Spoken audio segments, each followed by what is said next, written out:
I was thinking today back on a past project that I did around hospital throughput. And I remember the conversation that I had with the CEO, and they were frantically looking for inpatient beds because the emergency department was backing up.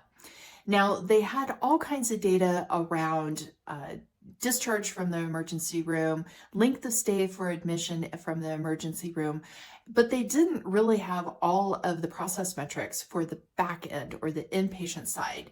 And so they were in this constant reactionary mode trying to find beds. They didn't want to go on diversion. They didn't want to have patients piling up in the hallway of the emergency department. But they didn't have all the pieces of the puzzle. And that was the process metrics on the back end of what it takes to discharge a patient. So they only had some pieces of the puzzle.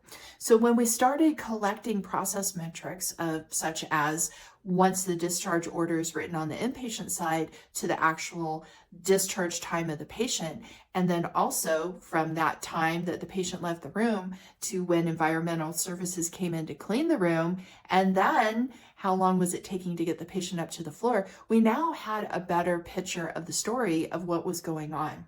And when they started collecting and measuring this data, they could actually make informed decisions around the process and help drive the process using those metrics. So they were able to cut their admission time from the emergency department to the inpatient side by half because now they were managing it. They understood what some of the problems were in the backside. So they began removing the barriers.